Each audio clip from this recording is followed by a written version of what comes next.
Sungguh kita bersyukur pada siang hari ini di dalam kasih karunia Tuhan. Tuhan memberikan kita kekuatan, kesehatan untuk kita dapat bersekutu, bertemu satu dengan yang lain. Untuk kita bersama-sama beribadah, memuji-puji nama Tuhan. Dan bahkan sebentar kita akan mendengarkan pesan Tuhan bagi kita. Mari Bapak dan Ibu kita membuka Alkitab kita. Kita akan membaca firman Tuhan dari Yeremia pasal 29. Yeremia 29 kita membaca ayat yang pertama sampai dengan ayat yang ke-10. Yeremia 29 ayat pertama sampai dengan ayat yang ke-10. Saya akan membacakan bagi kita, Bapak dan Ibu bisa menyimaknya dengan baik. Beginilah bunyi surat yang dikirim oleh Nabi Yeremia dari Yerusalem kepada tua-tua di antara orang buangan, kepada imam-imam, kepada nabi-nabi, dan kepada seluruh rakyat yang telah diangkut ke dalam pembuangan oleh Nebukadnezar dari Yerusalem ke Babel. Itu terjadi sesudah Raja Yekonia beserta Ibu Suri, pegawai-pegawai istana, pemuka-pemuka Yehuda dan Yerusalem, tukang dan pandai besi telah keluar dari Yerusalem. Surat itu dikirim dengan perantaran Elasa bin Safan dan Gemaria bin Hilkiah yang diutus oleh Zekia, Raja Yehuda ke Babel, kepada Nebukadnezar, Raja Babel bunyinya. Beginilah firman Tuhan semesta alam, Allah Israel, kepada semua orang buangan yang diangkut ke dalam pembuangan dari Yerusalem ke Babel. Dirikanlah rumah untuk kamu diami, buatlah kebun untuk kamu nikmati hasilnya. Ambillah istri untuk memperanakan anak laki-laki dan perempuan.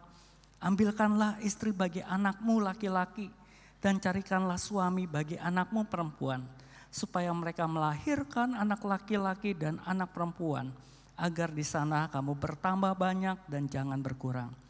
Usahakanlah kesejahteraan kota kemana kamu aku buang, dan berdoalah kepada kota itu, dan berdoalah untuk kota itu kepada Tuhan, sebab kesejahteraannya adalah kesejahteraanmu.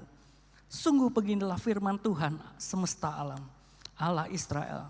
Janganlah kamu diperdayakan oleh nabimu yang ada di tengah-tengahmu, dan oleh juru-juru tenungmu, dan janganlah kamu dengarkan mimpi-mimpi yang mereka mimpikan. Sebab mereka bernubuat palsu kepadamu demi namaku. Aku tidak mengutus mereka, demikianlah firman Tuhan. Sebab beginilah firman Tuhan, apabila telah genap 70 tahun bagi Babel, barulah aku memperhatikan kamu. Aku akan menepati janjiku itu kepadamu dengan mengembalikan kamu ke tempat ini. Demikian pembacaan firman Tuhan. Bapak dan Ibu, ketika kita mendengar pujian yang tadi dinyanyikan oleh paduan suara yang berjudul Tanah Airku, apa yang ada di dalam benak kita? Kita bersyukur untuk anugerah Tuhan, bukan? Untuk negeri yang begitu indah yang Tuhan karuniakan bagi kita, di mana di negeri ini Tuhan melimpahkan kekayaan sumber daya, sumber alam yang begitu melimpah, pemandangan yang indah, kekayaan budaya, pembangunan yang terus berlangsung hingga pada saat sekarang. Dan kalau boleh dikata negara kita ini cukup relatif aman dan nyaman saudara-saudara untuk kita tinggali. Akan tetapi kita juga harus berhadapan dengan realita yang berbeda saudara-saudara. Karena negara kita juga menghadapi berbagai macam tantangan-tantangan. Ya, saudara, kita tahu bahwa negara kita ya tingkat korupsi di tingkat dunia saudara-saudara masih jauh di bawah. Ya, ada salah satu survei saudara-saudara mengatakan bahwa negara kita termasuk negara yang tingkat korupsinya tinggi ya, dari 180 negara, kemudian negara kita ada di peringkat 110 saudara-saudara. Dan katanya tingkat korupsi negara kita juga semakin menurun begitu ya, semakin banyak orang yang berkorupsi dibandingkan dengan tahun sebelumnya. Demikian juga saudara-saudara kalau kita lihat bahwa negara kita masih banyak rakyat yang hidup di bawah garis kemiskinan. Dan kita menyaksikan dalam kehidupan kita sehari-hari bagaimana keadilan, penegakan hukum masih jauh daripada yang kita harapkan. Demikian juga angka kriminalitas yang terus menaik, saudara-saudara, ketimpangan sosial, kemudian juga intoleransi, ya, juga radikalisme di beberapa tempat di Indonesia, saudara. Kemudian Indonesia juga termasuk daerah yang rawan dengan bencana alam. Nah, saudara-saudara, di dalam segala anugerah yang Tuhan berikan dan dalam segala realita yang tadi kita harus hadapi, apakah kita masih tetap mengasihi Indonesia? Apakah saudara bangga menjadi orang Indonesia? Apakah saudara bangga ketika orang dari negara lain bertanya apakah engkau mengasihi Indonesia, apakah engkau bangga atas Indonesia? Saudara-saudara, banyak orang membandingkan dengan negara-negara lain. Wah, negaraku Indonesia enggak seideal dengan negara yang lain yang mungkin pernah kita kunjungi. Seandainya Indonesia seperti ini gitu ya. Kemudian kita merasa, wah kok Indonesia negara yang seperti ini, dan menghilangkan rasa bangga kita, menghilangkan rasa senang kita, cinta kita bagi bangsa. Nah, saudara, mungkin banyak orang yang melihat Indonesia dari perspektif negatifnya, sehingga kita tidak mengasihi negara kita ini. Kita tidak menaruh negara ini dalam hati kita. Kita tidak bangga negara ini, saudara-saudara. Bapak dan Ibu, memang wajar kalau kita merindukan satu tempat tinggal, satu negeri, satu kota yang ideal, bukan? Di mana kita mengalami damai sejahtera, kita mengalami keamanan yang tinggi, tingkat keamanan yang tinggi, kita mengalami rasa aman, kita nggak takut misalnya keluar malam begitu ya, karena angka kriminalitas yang sangat rendah sekali. Kita merindukan seperti itu, saudara-saudara. Saudara, mari kita kilas balik ya, ketika Allah menciptakan manusia. Saudara, sebelum Tuhan menciptakan Adam dan Hawa, Tuhan sudah memikirkan satu tempat di mana manusia hidup yang ideal, yang nyaman, yang penuh dengan damai sejahtera, yang penuh dengan sukacita. Saudara-saudara, sebelum Tuhan menciptakan manusia, kalau kita lihat dalam Kejadian yang kedua ayat 15, Tuhan mengatakan bahwa, pada Kejadian 1 ayat 26, baiklah kita menjadikan manusia menurut rupa dan gambar kita, supaya mereka berkuasa atas ikan-ikan di laut dan seterusnya. Jadi sebelum manusia diciptakan, Tuhan sudah mengatakan baiklah kita menjadikan manusia supaya mereka berkuasa atas alam semesta. Tuhan sudah menciptakan alam semesta ini, Tuhan sudah menciptakan Taman Eden, Tuhan sudah menciptakan tempat yang baik untuk manusia tinggali, saudara-saudara. Kemudian pada Kejadian 2 ayat 15 dikatakan bahwa Tuhan mengambil manusia itu dan menempatkannya di Taman Eden. Supaya apa? Supaya mengusahakan dan memelihara taman itu. Bapak dan Ibu, di sini dikatakan bahwa Tuhan mengambil dan menempatkan manusia. Ini merupakan kedaulatan Tuhan. Saudara, pernah nggak kita berpikir mengapa Tuhan menempatkan kita di Indonesia? Mengapa kita lahir di Indonesia? Mengapa kita hidup dan mungkin kita akan mati di Indonesia? Saudara-saudara, pernah nggak kita pikir seperti itu? Itu karena ada di dalam kedaulatan Tuhan, saudara-saudara. Tuhan mengambil dan menempatkan kita di tempat yang Tuhan mau supaya kita hidup di dalamnya. Nah, Bapak dan Ibu, kalau kita melihat bahwa Tuhan bukan saja menempatkan manusia di tempat yang baik, tetapi Tuhan juga memberikan satu mandat budaya kepada manusia.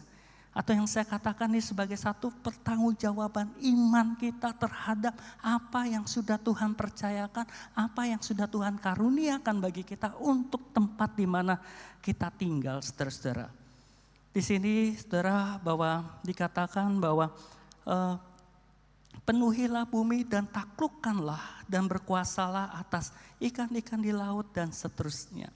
Saudara, di dalam mandat budaya ini Tuhan ingin supaya kita berkeluarga, supaya kita beranak cucu, supaya apa? Supaya melahirkan anak-anak ilahi, anak-anak yang takut akan Tuhan.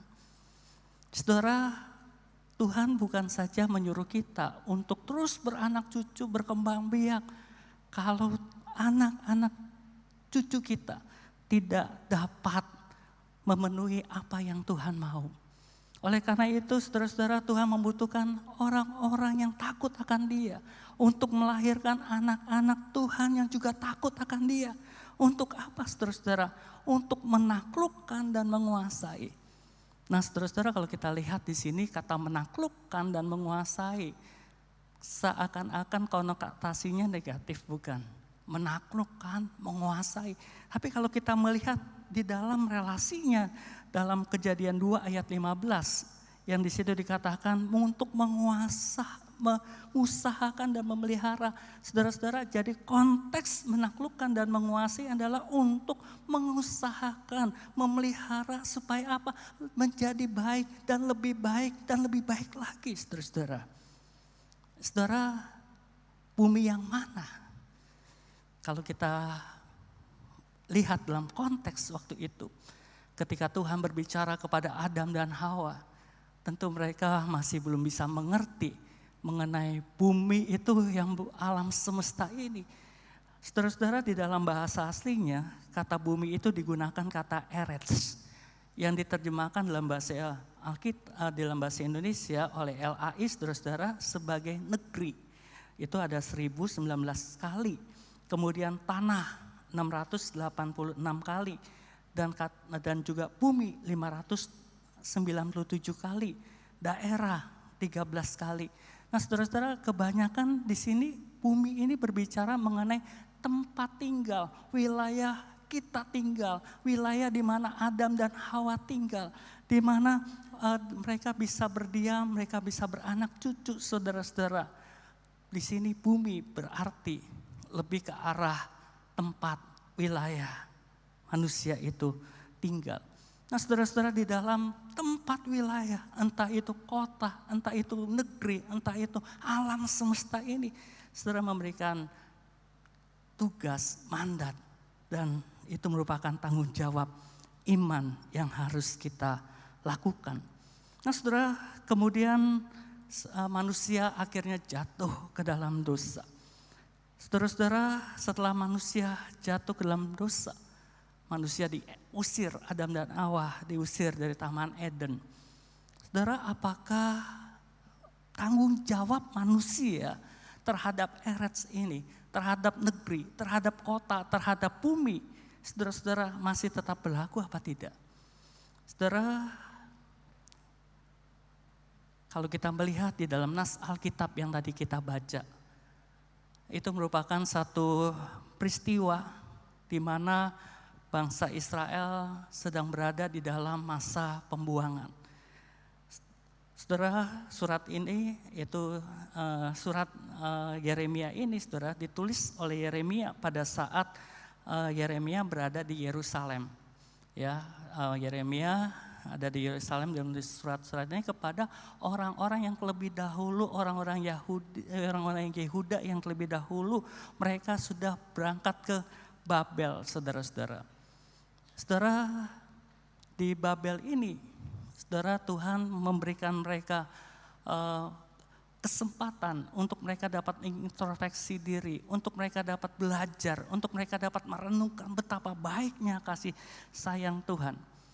Nah, kalau kita melihat di dalam Alkitab kita, dikatakan bahwa tempat di mana aku buang, aku buang, saudara-saudara. Di dalam bahasa Indonesia kan seakan-akan bangsa Israel ini sudah tidak berharga lagi, ya. Bangsa Israel ini sudah tidak lagi dipakai atau dipedulikan, ya, yang sudah dilepaskan begitu saja. Tetapi kalau kita lihat kenyataannya, saudara-saudara, bahwa bangsa Israel ini tetap dikasih oleh Tuhan. Tuhan tetap menguatkan mereka, Tuhan tetap mengasihi mereka, Tuhan mau berfirman kepada mereka. Oleh sebab itu, saudara-saudara, kata buang di sini mungkin lebih cocoknya kita gunakan kata kirim, kata utus, sebagaimana juga arti lain dari bahasa aslinya.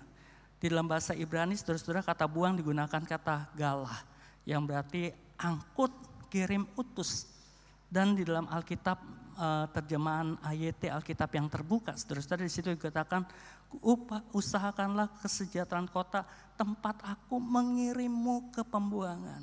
Ya, tempat aku mengirimmu, bukan tempat aku membuang kamu, ya, tapi aku mengirim kamu ke satu tempat yang dikatakan tempat pembuangan itu, saudara, di Babel. Supaya apa? Supaya di tempat pembuangan ini, tempat di mana mereka harus belajar, harus mereka mengintrospeksi diri. Ya, dikatakan juga sebagai tempat mereka mengalami penghukuman itu, saudara-saudara, supaya apa? Supaya mereka bisa belajar bahwa mereka adalah umat yang berdosa, mereka yang sudah memberontak kepada Tuhan, dan mereka hendaknya ingat akan Tuhan. Mereka mengingat lagi kembali bagaimana Tuhan menyertai mereka, Tuhan mengasihi mereka, sehingga mereka bisa bertobat, saudara-saudara.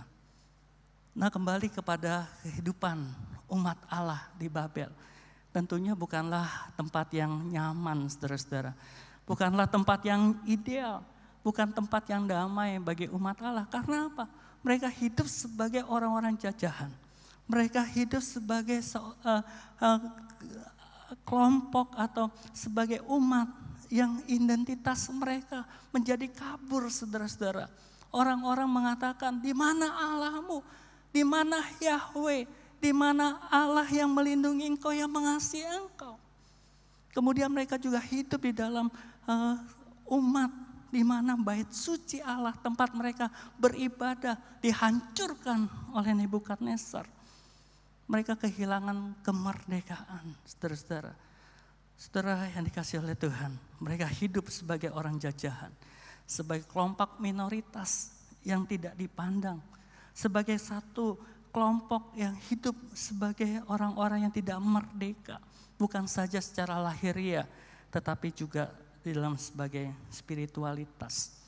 Nah, saudara, di dalam keadaan seperti inilah Tuhan hadir bagi mereka. Tuhan berfirman melalui nabinya Yeremia. Tuhan memberikan kekuatan, penghiburan kepada mereka. Saudara, kita bisa melihat bahwa bangsa Israel pada saat itu, mereka hidup dalam kondisi yang tidak ideal. Akan tetapi Tuhan mau di tempat yang tidak ideal ini, mereka tetap menjadi berkat. Mereka tetap mengalami anugerah Tuhan. Oleh karena itulah, saudara-saudara, pada ayat 5 dan ayat yang ke-6, Tuhan berfirman kepada mereka, dirikanlah rumah untuk kamu diami. Buatlah kebun anggur untuk kamu nikmati hasilnya. Bangunlah keluarga dan beranak cuculah, ya, yaitu mengambil istri untuk untukmu, mengambil menantu untuk anakmu, dan juga supaya engkau bertambah banyak.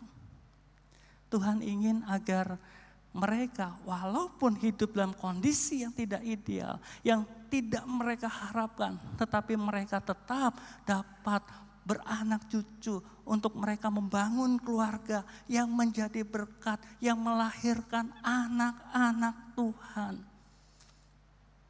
Saudara, di dalam kelas bimbingan pranikah waktu itu kita berbicara, Pusu, kalau begitu program keluarga berencana, ya, yang membatasi jumlah anak itu bertentangan dengan firman Tuhan. Firman Tuhan kan mengatakan bahwa kita harus beranak cucu, bertambah banyak, ya. Tapi kenapa kita kemudian mengikuti program keluarga berencana? Waktu di dalam bimbingan pranikah ada yang bertanya seperti itu, Bapak dan Ibu. Saudara-saudara, kemudian saya jawab, Tuhan mau kita beranak cucu, tetapi kita juga beranak cucu bertambah banyak untuk bertanggung jawab terhadap alam ciptaan yang lain.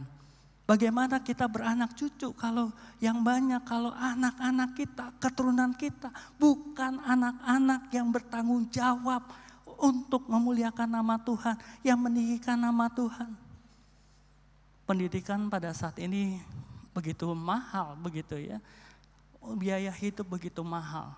Kalau misalnya kita hanya memikirkan beranak cucu bertambah banyak, kemudian kita melahirkan anak-anak yang tidak bertanggung jawab kepada alam semesta ini, bertanggung jawab kepada Tuhan. Untuk apa, saudara-saudara? Saudara-saudara, mungkin ini bisa kita diskusikan lebih panjang lebar ya, tetapi saudara, Tuhan ingin agar anak cucu yang lahir dari umat Allah itu adalah anak cucu yang sungguh-sungguh orang-orang yang dapat bertanggung jawab untuk mengelola bumi ini, untuk mereka menjadi berkat, untuk mereka menjadi kesaksian bagi banyak orang, saudara. Dan saudara, di sini juga kita lihat bahwa Tuhan ingin agar keberadaan umat Allah di Babel itu mereka bisa turut serta di dalam pembangunan.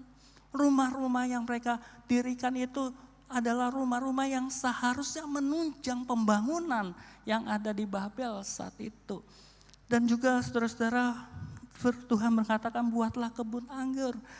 Tuhan ingin agar mereka juga berpartisipasi. Bukan saja mereka menyerap, bukan saja mereka menerima segala yang baik dari negeri Babel, tetapi mereka berpartisipasi. Mereka membuat kebun-kebun anggur supaya mereka bisa berpartisipasi di dalam kemajuan ekonomi negara Babel. Untuk mereka bisa membuat kemajuan kesejahteraan bagi negara Babel dengan hasil buah anggur itu. Nah saudara-saudara, Tuhan juga ingin agar anak-anak Tuhan, umat Allah di Babel, mereka mensejahterakan kota itu. Oleh karena itu pada ayat yang ke-7, firman Tuhan mengatakan, usahakanlah kesejahteraan kota tempat aku mengirimmu ke pembuangan, dan berdoalah juga untuk kota itu kepada Tuhan. Saudara, saya memandang bahwa ini merupakan tanggung jawab iman yang Tuhan kehendaki untuk dilakukan oleh umat Allah terhadap tempat di mana mereka tinggal, terhadap negeri, terhadap kota-kota di mana Tuhan tempatkan mereka. Saudara-saudara, kita bisa melihat di sini bahwa ada dua tanggung jawab iman.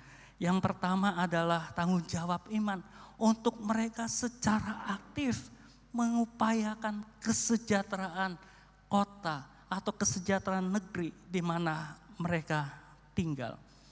Saudara, kata usahakan di dalam bahasa aslinya digunakan kata wadirsu yang berarti mencari, mengejar. Artinya apa? Mereka diminta oleh Tuhan untuk bertindak aktif, untuk berupaya, untuk bekerja keras. Supaya apa? Supaya kesejahteraan kota, kesejahteraan negeri Babel boleh sungguh dapat meningkat oleh karena keberadaan mereka di sana. Saudara, kata kesejahteraan di sini juga diartikan kedamaian, kemakmuran, kesehatan. Saudara, Tuhan ingin agar ketika umat Allah tinggal di Babel itu, mereka juga memperhatikan tentang kesehatan, kebersihan, kemakmuran, kedamaian kota tersebut. Mungkin saudara-saudara berkata, kan mereka umat Allah itu bukannya raja, umat Allah itu bukannya pejabat. Apakah mereka bisa, saudara-saudara, untuk menghadirkan kesejahteraan, untuk meningkatkan kesejahteraan bagi kota Babel? Nah saudara-saudara, tadi saya sudah sebutkan bahwa Tuhan ingin ketika mereka mendirikan rumah-rumah yang mereka dirikan itu juga menunjang pembangunan keseluruhan dari kota Babel. Ketika mereka disuruh oleh Tuhan untuk berkebun, kebun anggur, supaya mereka juga berpartisipasi untuk perekonomian negara Babel, saudara-saudara. Ketika mereka berkeluarga dan beranak cucu, anak cucu mereka menjadi saksi-saksi Allah, saksi-saksi Tuhan bagi masyarakat di sekitarnya. Sehingga orang bisa melihat, wah bagaimana tenangnya, bagaimana damainya hidup bersama-sama dengan umat Allah. Mereka dapat melihat moralitas yang baik, mereka bisa melihat bagaimana kehidupan spiritualitas yang baik.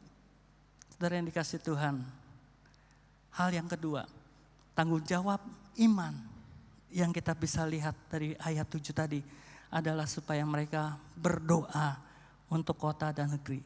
Tadinya saya berpikir saudara-saudara, kenapa enggak berdoa dulu untuk negeri kemudian mereka mengupayakan. Saudara-saudara, rupanya di sini saya mendapatkan hikmat bahwa ketika Tuhan meminta mereka untuk mengupayakan, untuk bekerja keras, meningkatkan kesejahteraan negeri itu, mereka tidak bisa dengan kekuatan mereka, mereka tidak bisa dengan mengandalkan apa yang mereka ada, saudara-saudara. Bukankah mereka adalah orang-orang yang berdosa, orang-orang yang selalu mungkin lebih mengutamakan ke diri sendiri, egoisme, egosentris, saudara-saudara. Oleh karena itu Tuhan ingin supaya ketika mereka melakukan kehendak Tuhan ini, mereka mengandalkan Tuhan, mereka ingat Tuhan, mereka selalu berdoa menaruh negeri itu, upaya mereka kepada Tuhan. Sehingga Tuhan campur tangan dan apa yang menjadi kehendak Tuhan ini dapat terwujud, saudara-saudara. Saudara, kalau kita melihat Daniel, Sadrak, Mesak, dan Abednego, mereka kan bukankah mereka juga orang-orang muda yang mereka tinggal di negeri pembuangan ini, saudara-saudara. Nah, saudara, kalau kita melihat apa yang mereka lakukan, boleh dikata bahwa mereka adalah orang-orang yang melakukan kehendak Tuhan, orang-orang yang memiliki tanggung jawab iman terhadap negeri yang mereka tinggali. Kita lihat saudara-saudara dalam Daniel pasal 6 misalnya. Saudara, di situ Daniel hidup sebagai orang yang bisa diandalkan, sebagai orang yang memiliki kesaksian hidup yang baik, sehingga dia diangkat menjadi salah seorang dari wakil raja. Dia diangkat menjadi pejabat di negara Babel ini. Karena apa? Bukan karena koneksi, bukan karena apa yang hanya dia miliki, tetapi dia betul-betul menjadi saksi Tuhan, orang yang bisa dipercaya, orang yang sungguh-sungguh dapat diandalkan oleh Raja Nebukadnezar. Saudara, kita melihat juga di sini bahwa Daniel bukan saja dia aktif bekerja keras untuk ikut mensejahterakan kota, negeri, tetapi juga dia orang yang tekun di dalam doa. Kalau kita lihat dalam Daniel pasal 6, saudara-saudara, dikatakan bahwa setiap hari seperti yang biasa ia lakukan, dia berdoa 3 kali sehari kepada Tuhan. Dia memiliki relasi yang baik dengan Tuhan. Dia sungguh mengandalkan Tuhan. Dan Tuhan limpahkan anugerah demi anugerah dalam kehidupannya. Meskipun dia menghadapi tantangan, dia mengalami kesulitan, hidup sebagai orang buangan, hidup sebagai orang jajahan. Tetapi Daniel tetap mengandalkan Tuhan. Bukankah Tuhan juga ingin supaya kita menjadi Daniel di negara kita, di mana Tuhan tempatkan bagi kita untuk kita mensejahterakan negeri kita ini. Contoh yang paling sempurna, saudara-saudara, diberikan oleh Tuhan Yesus kepada kita. Dia yang adalah Tuhan, dia yang adalah Raja, datang ke dalam dunia ini, datang ke bumi ini. Saudara-saudara, dia Yesus membawa shalom, membawa perubahan yang besar, membawa damai sejahtera, membawa keselamatan bagi dunia ini. Saudara-saudara, Yesus adalah contoh yang sangat sempurna tentang bagaimana mensejahterakan, bagaimana mengubah bumi, mengubah negeri, sehingga orang-orang dapat mengalami shalom, dapat mengalami keselamatan yang kekal. Tuhan juga mau, saudara-saudara, keberadaan kita di muka bumi ini membawa anugerah Tuhan, mengabarkan anugerah keselamatan, sehingga negeri atau bumi atau dunia yang kita tinggali ini mendapatkan shalom yang sejati. Saudara, Tuhan Yesus juga mengatakan bahwa Bukan saja kita hanya sebagai warga kerajaan surga yang kita tunduk dan taat kepada Allah. Tetapi dalam Lukas 20 ayat 25, saudara, Tuhan Yesus berkata, berikanlah kepada Kaisar apa yang wajib kamu berikan kepada Kaisar, dan kepada Allah apa yang wajib kamu berikan kepada Allah. Saudara, Tuhan Yesus mengajarkan bahwa kita bukan saja warga negara surgawi, tetapi kita juga warga negara di mana kita tinggal. Dan Tuhan Yesus mengatakan apa yang menjadi hak, apa yang menjadi kewajiban kita untuk negara, berikanlah itu. Saudara yang dikasihi Tuhan,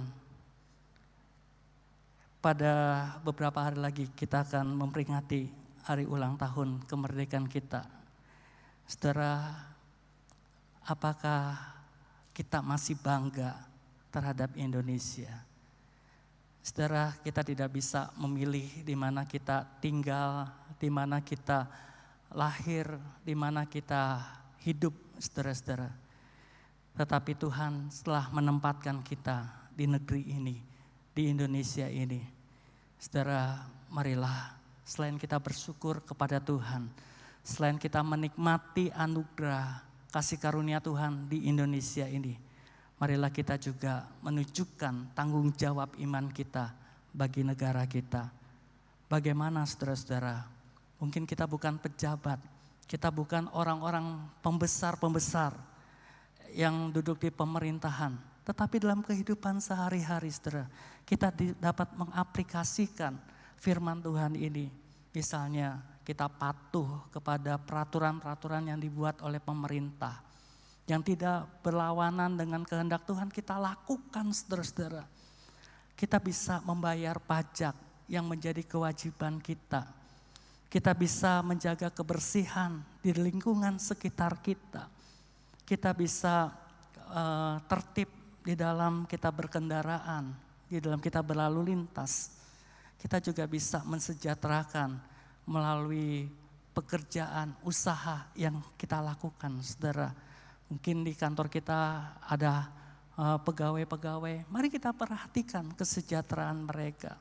Kita juga bisa terlibat di dalam menegakkan keadilan negara kita. Dengan kita bertindak benar, dengan bertindak adil, saudara. Kita menjadi saksi Tuhan dimanapun kita berada. Kita menerapkan kasih Tuhan di mana kita berada. Sehingga orang-orang yang di dalam sekitar kita, mereka boleh merasakan damai. Mereka boleh merasakan bahwa kehadiran kita di tengah mereka sungguh menyenangkan bagi mereka.